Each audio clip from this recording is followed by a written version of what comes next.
Thank you, Madam Chair. May I introduce my guests at this time, ma'am? Please do. My name is John DiPippa. I'm the Dean of the UALR William H. Bowen School of Law. You're recognized to proceed. Thank you, ma'am. I believe there is an amendment that is being passed around, or should be, and also a handout for the members of the committee. The handout has been distributed, but the amendment has not. We're in the process of doing so. Thank you, ma'am.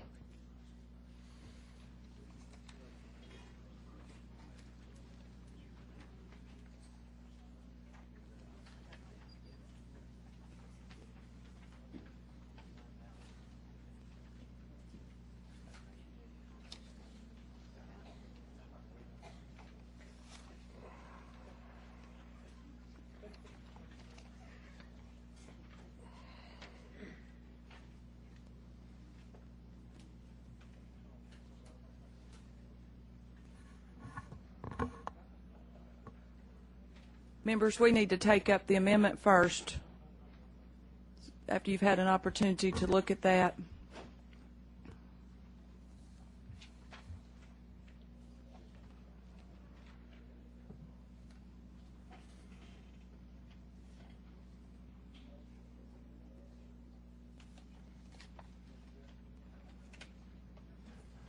Representative Gillum. I make a motion to add the amendment.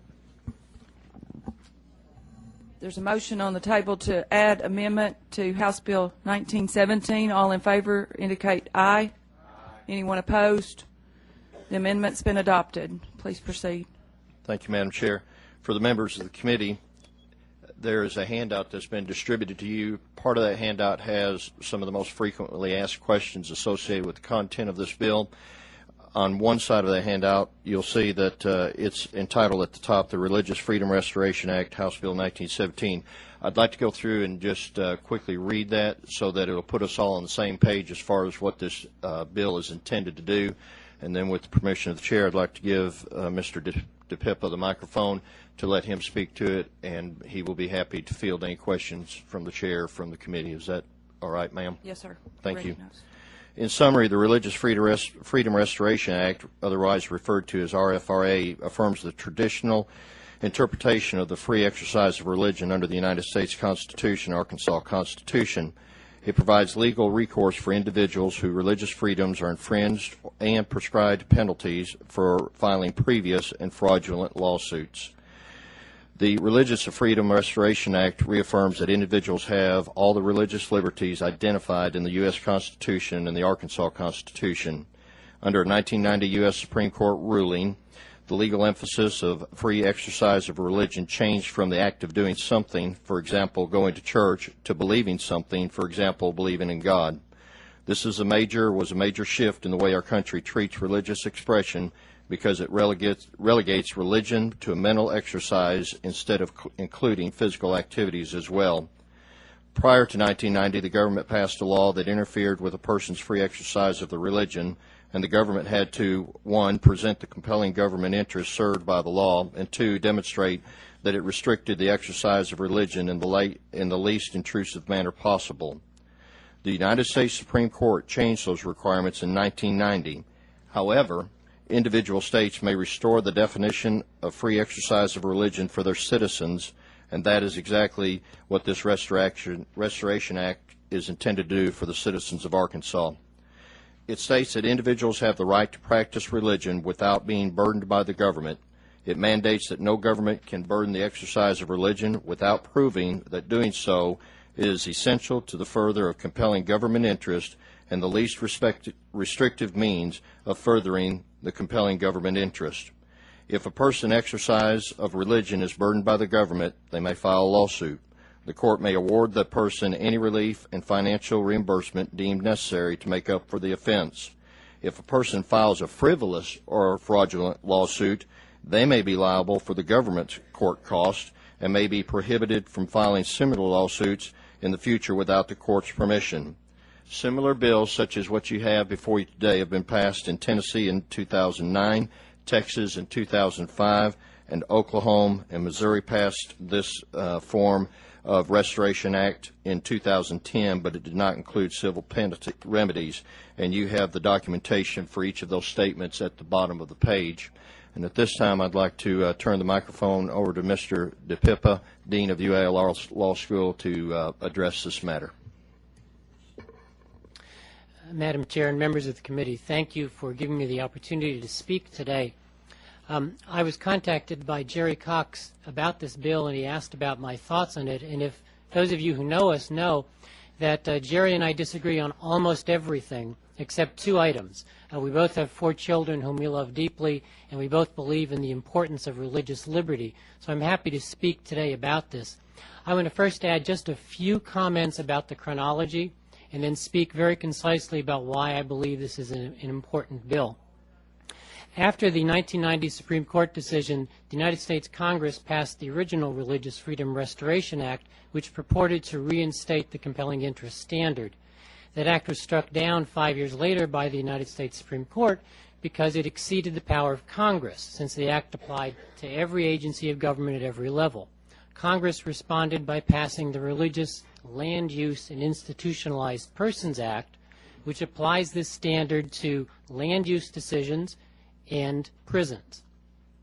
That is the state of the law, at least the federal law as it stands now, and there are states who have passed their own version of the Religious Freedom Restoration Act.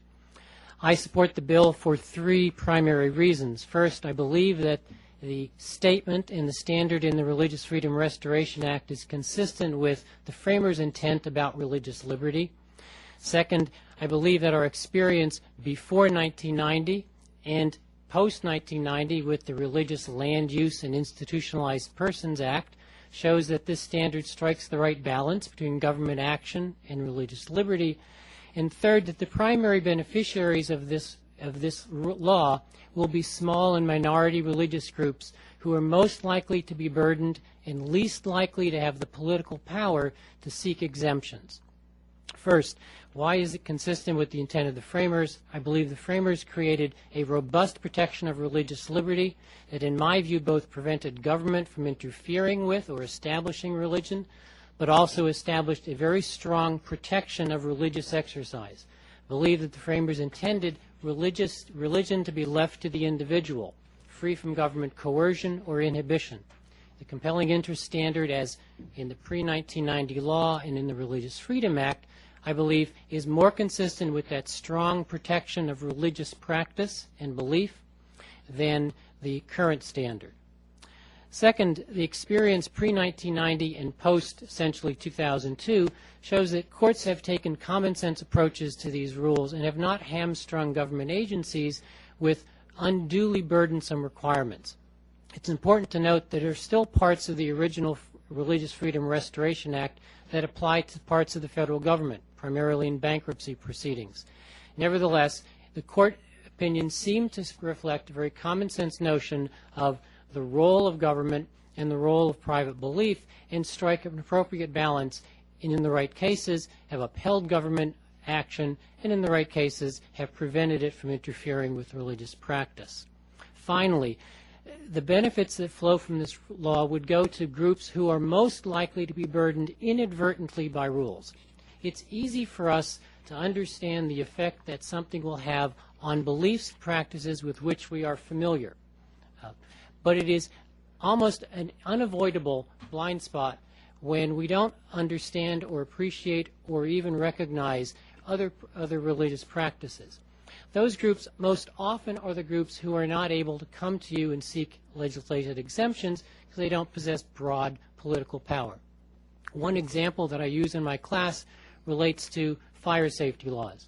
Catholics, the night before Easter, have a part of our service where we hold candles in an unlit church. I believe that that probably violates most fire codes to have a couple hundred candles burning. And yet, I suspect if the fire marshal ever tried to shut down an Easter Vigil service, the Catholic Church would be able to get a legislative exemption for that.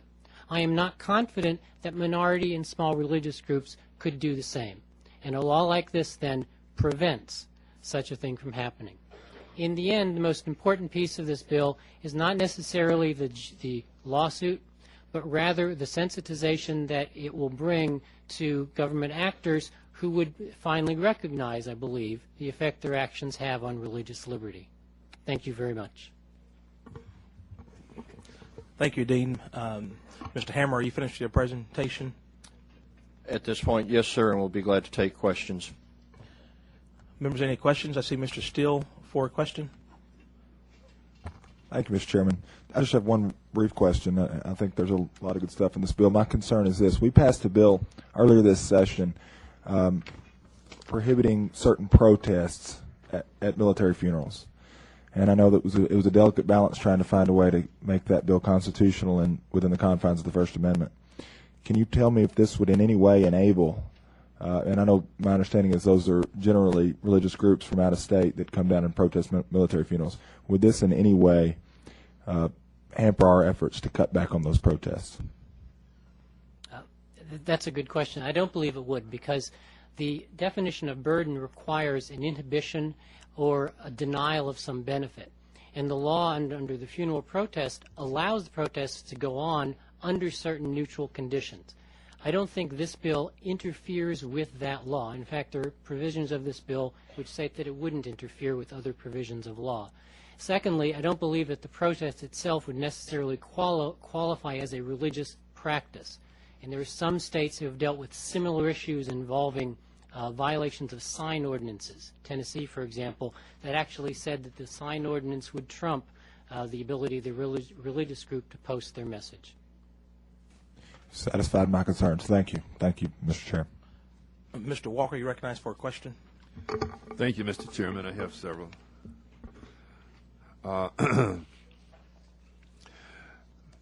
Is this the entire act, or is it modifying some existing law as well?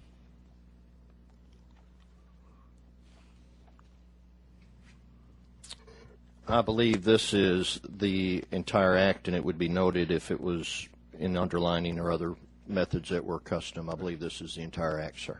That leads to the question on page 2. You set out what the subchapter does not do. Is there anything which sets out what the subchapter does do? Are you referring to line 7? Line 5, but it carries through lines 15. But it says what it does not do, and I'm trying to understand what it does. I mean, you have in the first part a set of definitions, but it does not set out what you're authorizing, and you're telling us what it does not authorize, and that's sort of unusual for a bill, as I understand it. What does it authorize? Representative Walker, I believe what it authorizes is essentially requiring that government actors follow a certain standard before they interfere with religious practice. So it's a standard-setting bill, not necessarily an authorization. And that's why, again, following the Federal Religious Freedom Restoration Act, it's a directive both to government actors and to courts as to the proper standard of review for government action.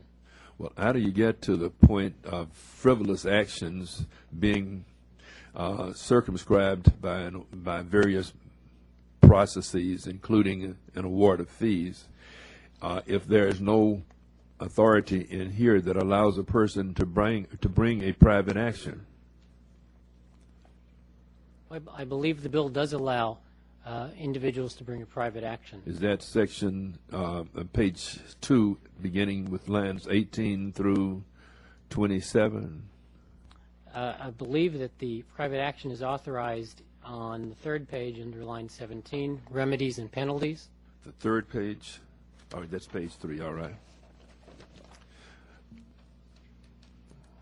So that a person who feels burdened can file a lawsuit against a government agency to have those burdens removed. That's right, except that burden is specifically defined in a way that narrows it not just to feeling burdened, but actually to being burdened. And I think it's important to note that, again, this is at the bottom of the first page, lines 35, goes on to specifically define burden as including withholding benefits, assessing penalties, and exclusion from programs. And I believe that narrows the focus of burden to those things that truly and actively interfere with religious practice, That's right. not necessarily interfere with the subjective sense of burden. And that's fine. And my final question, with Mr. Chair's permission, how does this act affect the Arkansas Civil Rights Act?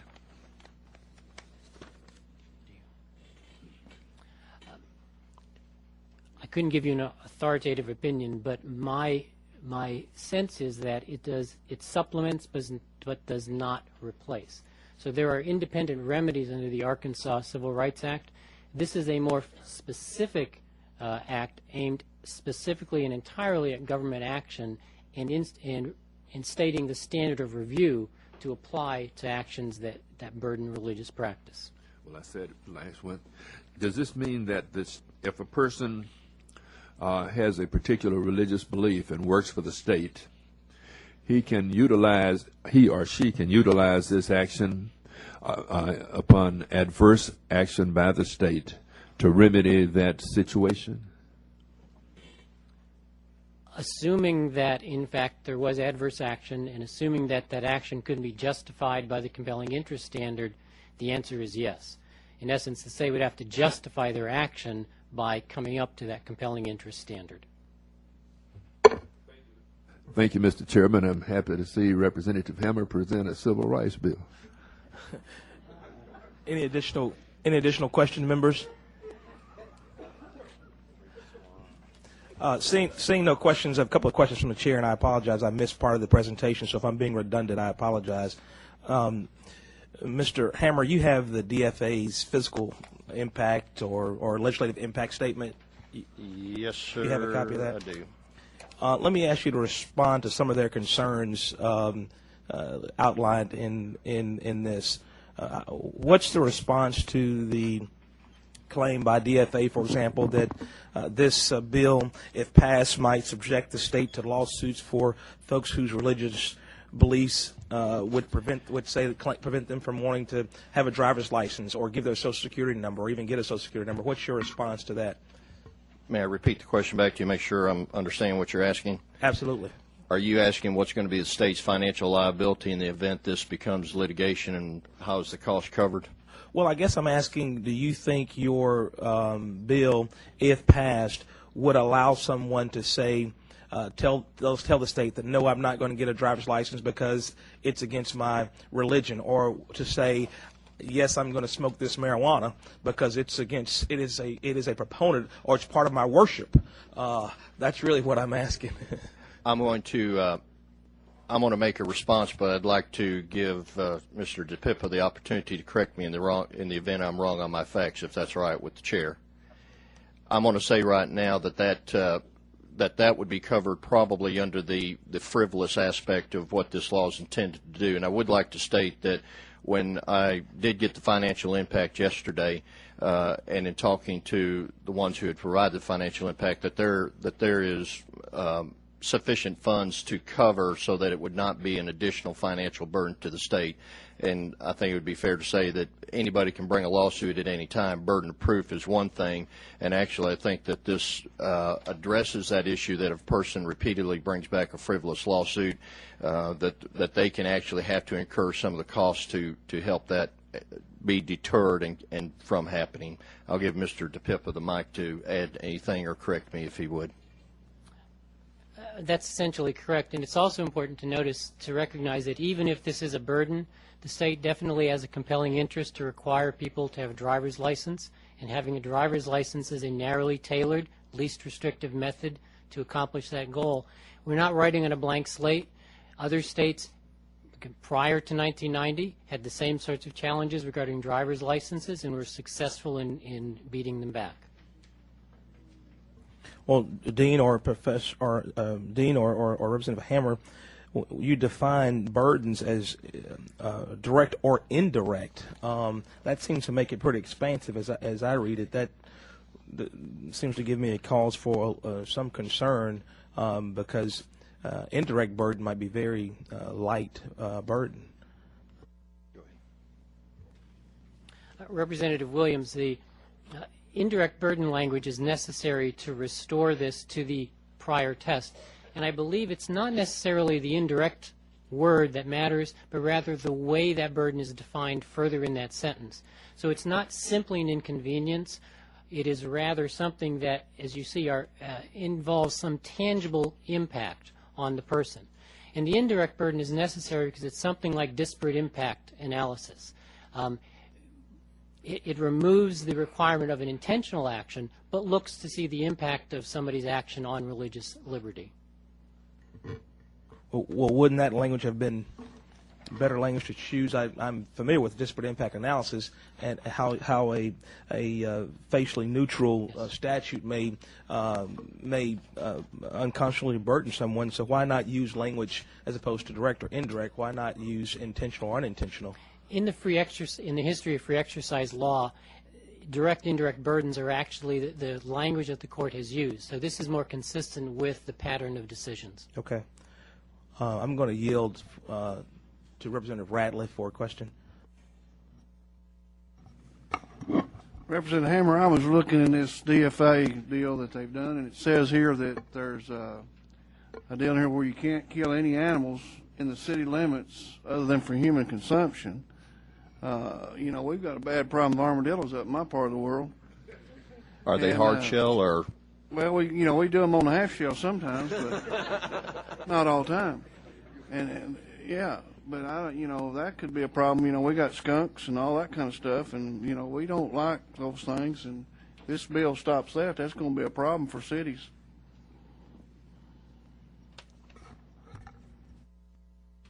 Do you want me to respond to that, sir? Okay. Would you point that out on the bill because It's on the study here at the bottom of page 3 and top of page 4. Furthermore, House Bill 1970 will prohibit limitations on animals within killing of animals within the city limits for human consumption, such as rituals. But I'm just saying, that's a problem. Looks like to me. May I ask a little bit of endurance from the chair because this was handed to me this morning. I requested on Sure, I understand. February 9th. Sure, take your time. Take your time. We're all trying to process it here together.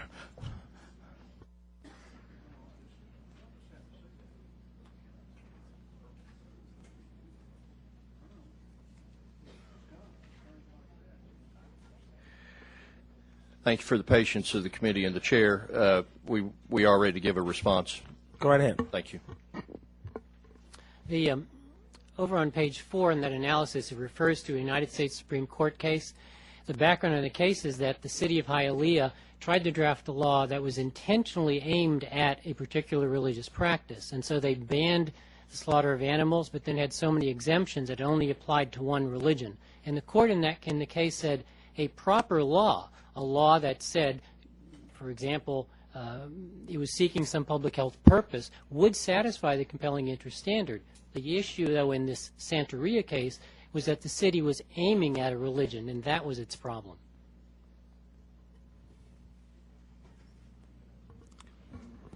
Mr. Ratliff, are you done with your questions? Members, any additional questions? Seeing none, we're going to go to the audience. We have, I think, Rita Sklar signed up to speak. Okay. Speak on the bill. Rita, go right ahead. Please state your name. Well, I'm trying to find what she said here. I can't find it. I just know she wants to speak. I don't know what she signed up for. I apologize.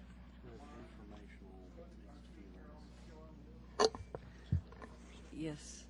My name is Rita Sklar. I'm Executive Director of the ACLU of Arkansas. Thank you, Mr. Chair. Good morning. Good morning, members of the committee. Thank you for allowing me the opportunity to embarrass myself by going up against these great legal minds here, Dean DiPippa and John Walker. But I'm going to do my best. Jerry Cox came to us and with the hopes that we would support this bill, and we, of course, one of the chief aims of the ACLU is support religious liberty and promote religious liberty and the protection. Ms. Sklar, before we let you go, let me ask you, you've got your laptop. We don't really take testimony by electronic means. I'm not sure. Is that just your paper? You're just reading some notes? You're yes, not wired? You're not receiving any signal? No, okay. I'm not. I wish, but okay. I'm not. That's just like a piece of paper that you wrote up. Okay. That's my saving paper, yes. All right. I wanted to make sure that yes, sir. All right. Go right ahead. Sure. So we were presented with a draft of the bill, and it's true that we didn't have an opportunity to get back to it as quickly as we'd like. I know it's not their bill, it's your bill, sir. But we presented amendments and said that we would be glad to support it with these amendments because, of course, we have more concerns than just religious liberty. We are concerned about civil rights as well, like Mr. Walker mentioned, and are concerned about the possibility of sanctioned discrimination taking place. So we suggested that in front of burden, substantial be added, that the standard of burden be changed to substantial burden. And we also asked that the main points really being that there being an insertion in, I don't know what page it is, but where it talks about construction applicability. John, help me if you can. Page 3. Yes. Again, we would end substantially burden, and line 7, affect, interpret, limit, we would add, or in any way address those portions, et cetera, of the Constitution and First Amendment that prohibit laws respecting establishment of religion. And then we wanted to add, and this is the civil rights aspect, or state and federal laws that prohibit discrimination on the basis of race, national origin, gender, sexual orientation, marital status, and religion. The idea being that, yes, we defend religious liberty. It is one of our chief goals as an organization, but should an entity be able to fire a woman because she became pregnant while unmarried, for instance? And we don't think that that should be sanctioned by the Arkansas legislature. That's about it. Thank you, Ms. Sklar. Will you take questions? If he's easy on me. Well, Mr. Gillum is first. He's got a question for you, and then Walker. Hopefully mine will be easy. It's basically a yes or no question. So are you, in fact, here today to speak against this bill? We are against it as written. We would be for it as amended, as we propose to be amended. Thank you, Mr. Chairman. Mr. Walker, you recognize? Ms. Sklar, doesn't this actually go further than you really want it to, in a sense?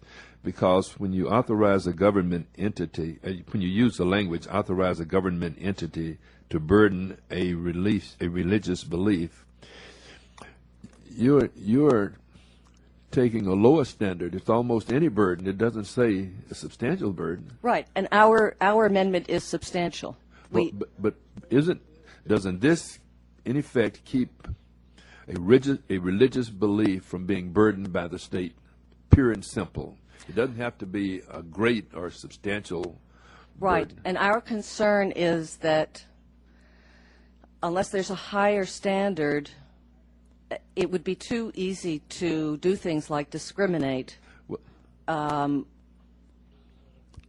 this law without showing it was a substantial burden. That's the bottom line. Well, this is one I respectfully disagree with you on all the points you make. Okay. Thank you. Thank you. Members, any additional questions? Thank you, Ms. Sklar. Does anyone else in the audience want to speak for or against House Bill 1917? I don't think I have any more on the list. Anyone else signed up to speak for or against House Bill 1917? Seeing none, Representative Hammer, you're recognized to close for your bill. I'm sorry, Mr. Hammer. Mr. Deffenbaugh, did you have a question? Okay, we'll get right about to get there. Representative Hammer, you recognize close for your bill.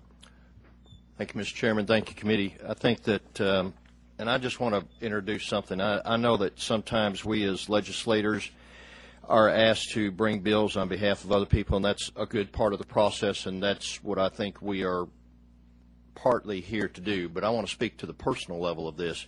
I do not know if you know or not, but I have 27 years of pastoral experience in 3 different churches, and currently I'm a chaplain for hospice. So I've been around, quote, religion for quite a bit. My intent and the reason that I want my name to be on this is because I want to afford each individual in the United States of America the greatest opportunity, even those that may go against my grain and may go against my belief system. I want to afford them equal opportunity. And in reality, the decision that's made around this table is part of the process, but there's a greater process, and that's the responsibility of each person out there. And I'm going to speak to my personal situation and not speak on behalf of any other organization or religion, and that is for me as an individual to advance what I believe through the actions that motivate me partly for what I believe. And I believe that this bill gives us greater latitude and gives all individuals that greater latitude to do so as they see led and of mind to do so. And with that, I would just say I would appreciate a good vote and that we can take this out to the floor, and I appreciate a good vote at this time. Thank you. Thank you, Mr. Hammer. Mr. Deffenbaugh, you recognize. It's a proper motion. Any question or discussion? The motion before the committee is due pass on House Bill 1917 as amended. There was amendment, correct? As amended. Is that correct, Mr. Deffenbaugh? All in favor of passage of House Bill 1917 as amended indicate by saying aye. Aye. Opposed, no. Congratulations, Mr. Hammer. You have passed your bill. Members, we're going to